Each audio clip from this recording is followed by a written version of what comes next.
Welcome to Stories Found. Each week we feature funny, weird, and mostly true stories from writers, artists, and storytellers around the world. I'm your host, Ava Love Hanna, a writer and humorist from Austin, Texas. Joining me is my writing partner, audio engineer, and all-around cool guy, Paul Hanna. You're listening to Stories Found. Thanks for joining us for this week's episode of Stories Found. In this episode, we'll be chatting with Austin-based playwright Max Langert and hearing his hilarious story, The First Time I Got Naked in Front of a Bunch of People I Didn't Know. Max has had plays produced in New York, Los Angeles, Boston, and Amsterdam. He's won the Henrico Playwriting Award, been named Best of the New Southern Theater Festival in Tennessee, and named Best of the Fest multiple times at Frontera Fest in Austin. He's told stories at Testify, Austin Batcave, and Listen to Your Mother. He also manages Cinnamon Path Theater and has a couple of teenage sons that make him laugh a lot. I've had the privilege of knowing Max for a few years now, and he is an incredibly talented playwright, performer, and wonderful human, and I'm super excited to introduce you to him.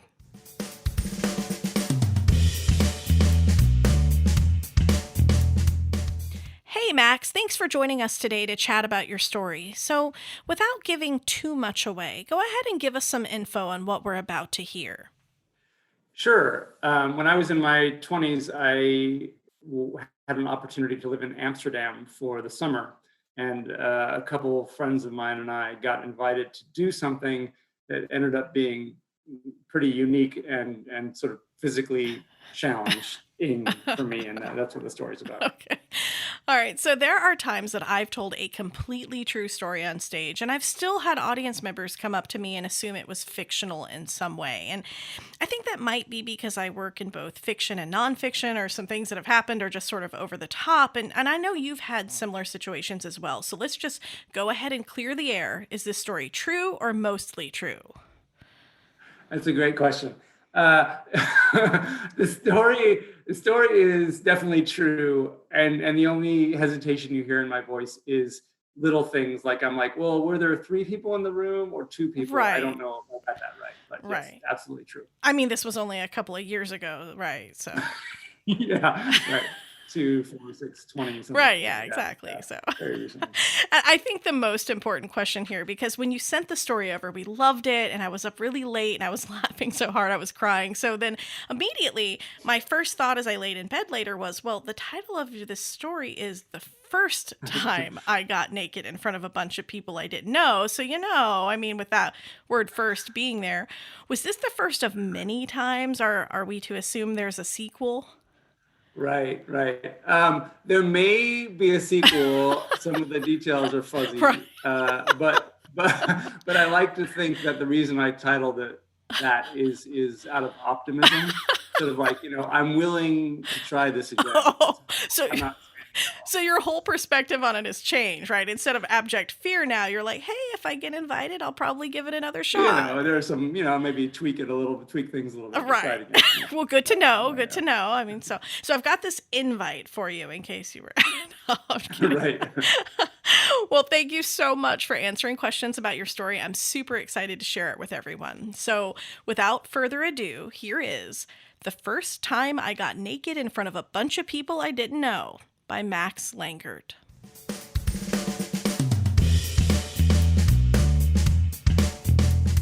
When I was 25, I had this great opportunity to go to Amsterdam for the summer as part of a band that I was in with my 2 friends, Brendan and Valerie, who were a couple at the time.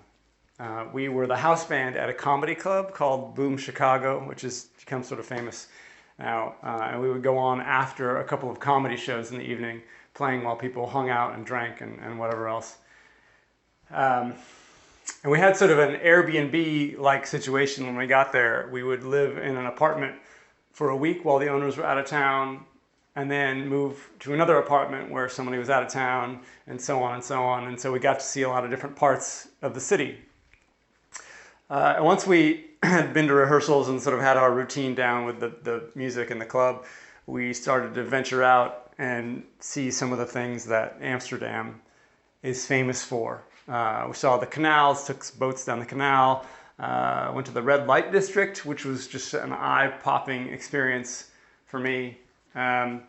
visited some of the cafes that they're famous for, and visited Anne Frank's house, which was very sobering. And we also got invited to a spa that was in downtown. And there are a couple of notable things about this spa. One is that to get in, it's by invitation only.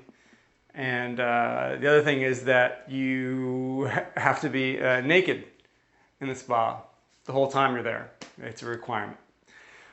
I had no interest in being naked in front of a bunch of people that I didn't know. In fact, it was a nightmare. It was like a nightmare scenario for me. In fact, it is the nightmare that people have, right? You just sort of show up somewhere and you're naked. But Brendan and Valerie were very excited about it. And I really admired Brendan and Valerie in a lot of ways, and I wanted to be more adventurous and open the way they were. And so when the three of us were invited to go to the spa, I said yes. And I figured I'd work up the courage to do it, that it would be important for me to do it. So as the day of our appointment approached, I got more and more anxious. And finally the day came when we were supposed to go, and Brandon and Valerie got on their bikes. We all had bikes. And we're like, all right, let's get going. And I looked at them and I said, you know what, guys, I just need a couple more minutes to kind of prepare myself. Why don't you go ahead and I'll meet you there. And they gave each other a look that I was familiar with, and I recognized. And it was the look that said, Max isn't going to go. He's going to pretend he needs something of time to prepare and then come up with some excuse why he can't go. And that was fair because I often did that. And I often still do it. But I was determined to get to the spa. I felt that if I didn't go, it would be a failure of character. So I went up to our apartment, and the place we were staying at that point we were on the 4th floor of an 8-story apartment building. And it's one of these places that I associate with kind of, I don't know, middle-class European living. It's this big apartment complex, and there's a big courtyard in the middle, and everybody's got a balcony and an identical apartment. And when you look out the balcony, you can see all the other balconies of hundreds of other apartments, and there are, there's laundry hung out on lines on the balcony over railings to dry. People are sort of bustling around doing chores.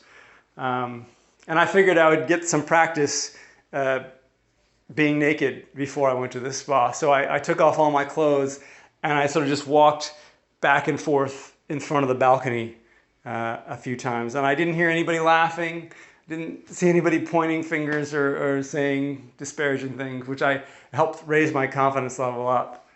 But there was this cat that was living with us in the apartment, the owner's cat, and it was a 3-legged cat. It had lost a leg, sadly, at some point. We had heard either falling or jumping or being thrown or something out of the apartment window. This cat hated us. It would pee on all our clothes when we weren't there. And anyway, just as I was wrapping up my back and forth naked walk, it jumped up to the counter next to me and it hissed at me violently. And I took that personally, and my confidence dropped back down.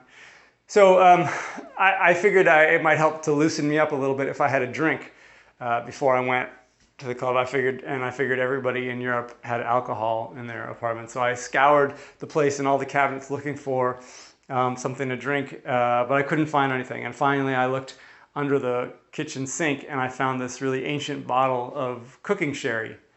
And I poured myself a small glass of that, and I drank it, and it was terrible, like the worst cough syrup ever.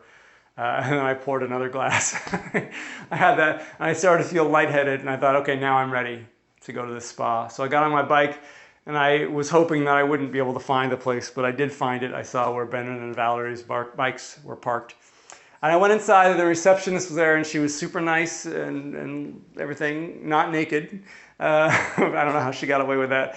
And she gestured towards the dressing room. She said, why don't you go in there? You can leave all your stuff in there. And, all your stuff, everything in there. So I went in there and I got undressed. And the one sort of saving grace for me was that they allow you to bring a towel around. They supply a small towel.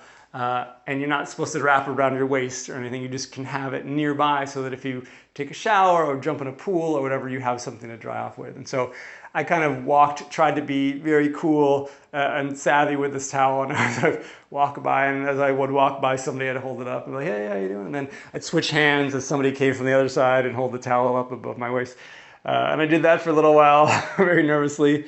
And eventually, as I walked around this quite large spa, it was 2 stories and just pretty extensive, I found Brendan and Valerie in this warm pool.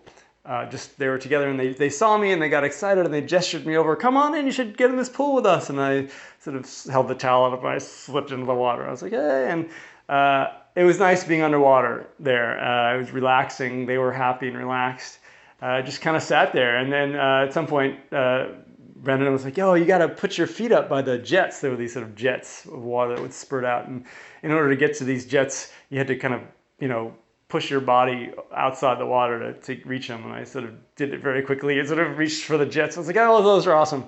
Sat back down and thought I was getting away with something. And then eventually the skin on Brendan and Valerie's fingers really pruned up when they decided to get out of the pool and go explore elsewhere. And I stayed in the pool until this naked guy came up and got into the pool with me. And I was like, I got to get out of this pool. And I kind of got up and I pulled the towel up and started walking around. And I was looking for things to do, and I felt a little bit like a criminal in all these spy movies where I'm just trying not to be seen by anybody. Like I'm avoiding the cops, and I just would, go in a hallway and I'd see somebody and I'd sort of go somewhere else and, let me go behind this statue. And there are all these doors in these rooms with things in them. And I remember sort of poking around. I remember opening this door, and I opened up this door and there were like a bunch of naked people in there. And I was like, oh, I'm not going in there. I closed the door, grabbed my towel and kept walking.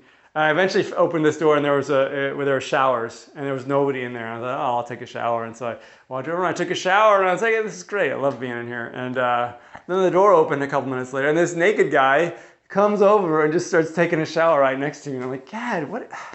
It's like, grabbed my towel, walked out, and I looked around, and then I found another room that was a sauna room with like the really hot rocks, where you pour water over the rocks and the steam comes up. And so there was nobody in this room, and the rocks were hot, and I poured water over the rocks and it steamed up, and I poured more water. It got really, really steamy. And I sat down on this bench and I was like, yeah, this is kind of cool. And then like a couple minutes later, the door opens and these 2 naked women just start making a beeline for me and just sit down next to me. And I said, what world are we living in where 2 women who just sit next? I grabbed my towel, walked out, and I was like, oh God, I was trying to kill time in this place being naked. And finally, Brendan came up to me at some point, and he's like, hey, do you want to maybe go upstairs and play chess? And I was like, yeah. And upstairs, they had this amazingly beautiful marble table with a built-in chessboard and all these marble pieces. And we started playing chess, and it was a really good distraction for me because I could focus a little bit anyway on the complexities of the game and not think about how naked I was. And we were sitting there, and after we were playing chess for a little while, this guy comes up to me, and he's standing just inches from my face, and he just folds his arm and he's watching us play. And every time we would make a move, he would just be like, fascinating.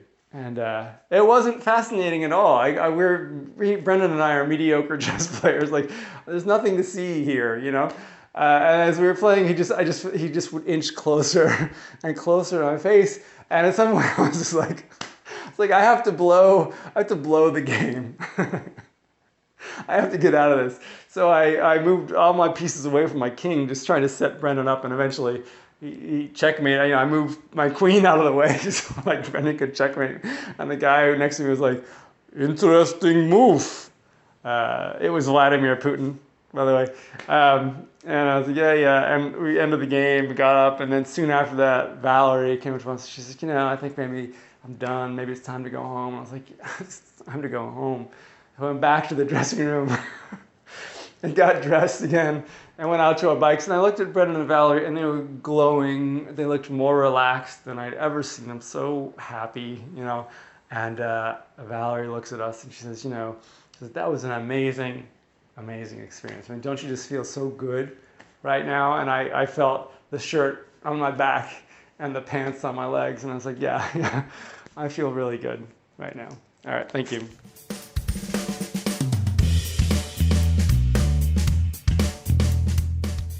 You've just heard The First Time I Got Naked in Front of a Bunch of People I Didn't Know by Max Langert.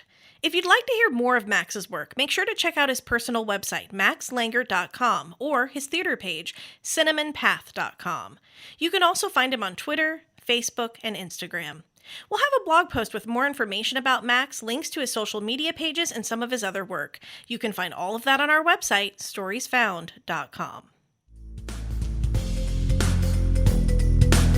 Thanks for listening to Stories Found. We've been your hosts, Ava Love Hannah and Paul Hannah. Get more info about this week's episode, subscribe to our newsletter, or submit your own story and be a featured storyteller in a future episode. You can do all that and more on our website, storiesfound.com. Stories Found was recorded at ELA Studios deep in the heart of Austin, Texas.